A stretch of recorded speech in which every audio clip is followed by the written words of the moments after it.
You're watching Final Score with Wes Moore on Fox 16.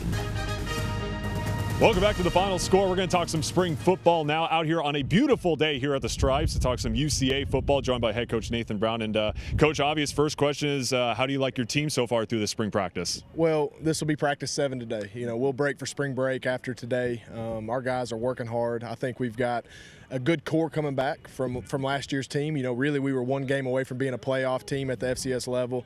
We had some injuries we battled last year, but we're getting back to being healthy, and specifically Braylon Smith's feeling good at quarterback. But our guys are doing well. We've got some good transfer help that came in mid-year, along with a lot of young talent. I feel good about where we're at going into practice 7. Disappointing as you guys didn't make the postseason. Do you guys clean the slate heading into spring, or do you guys kind of talk about last year and use a little bit of that as motivation? Well, I think you naturally use it as motivation. A lot of these guys are coming back from that team that felt the disappointment of not making postseason, and so our goal is obviously to be a postseason team, to win a Southern Conference, and obviously push for a national championship. And we absolutely have the talent to do that. Now we've got to play well, stay healthy, and have some the ball bounce our way in some ways. But we use it as motivation. We don't dwell on it, but we obviously use that and keep that in the back of our head. Your first year as a head coach, what did you learn about being a head coach in that first year? Yeah, I think at times I do a lot of self-evaluation. I'm a big self-eval person, and some things I could have done better are just coaching our team harder. I think I let the details slip at times.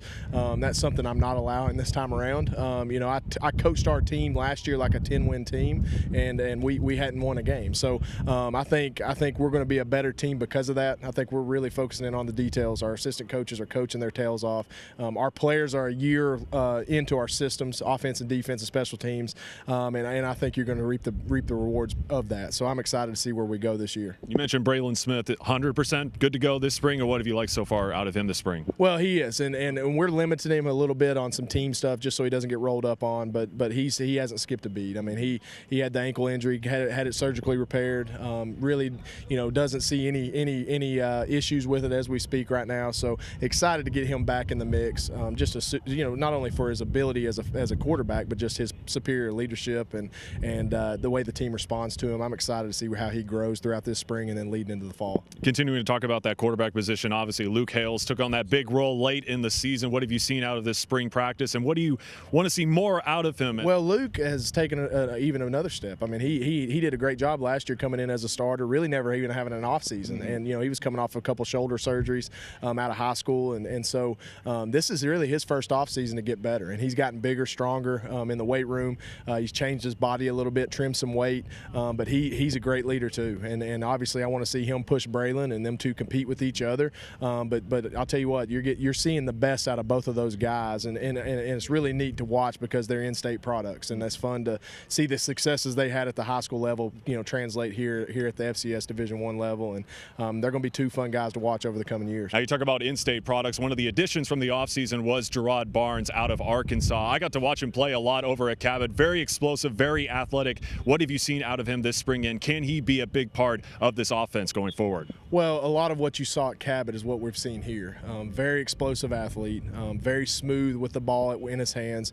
When he has the ball in his hands, he's a playmaker, and he's got some things he's got to work on. Obviously, running routes and still getting accustomed to the position, and whatever happened, at the University of Arkansas didn't work out. It was a benefit to us because we were able to get him on a transfer. So excited about Gerard. He's got a very, very bright future here. We're going to be counting on him heavily to be one of our main guys, one of our main playmakers, and a guy that we're going to throw the ball to and get the ball in a lot of different ways to, in this coming season. So what I've seen from him is nothing but positive at this point, and look forward to seeing him continue to grow throughout the spring leading into the fall. How about Tobias? What do you see out of him? Yeah, Tobias is a bigger body kid. So, whereas Gerard's a little more shifty, maybe more of a slot receiver type, Tobias, he's got a bigger frame.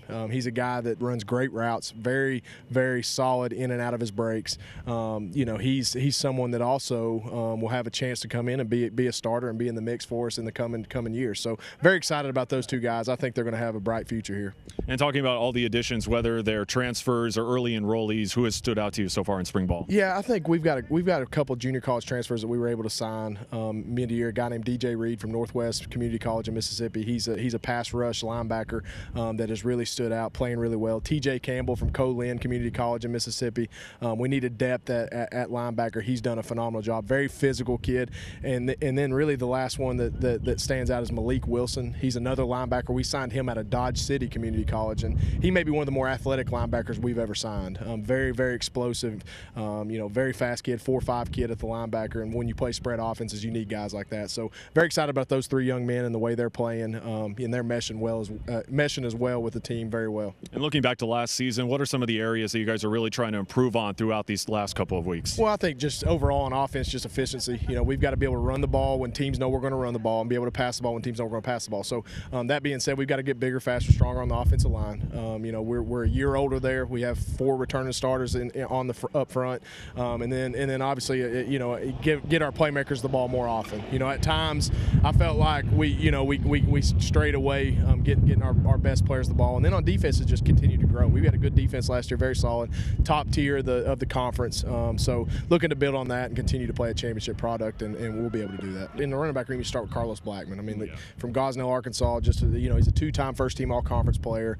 Going into his senior year, he's got a chance to be a great NFL prospect and have a big senior year. He's a phenomenal kid, great hands, can really do it all. Kier Crossley comes back. He's more of a dynamic back, a little quicker, shiftier back.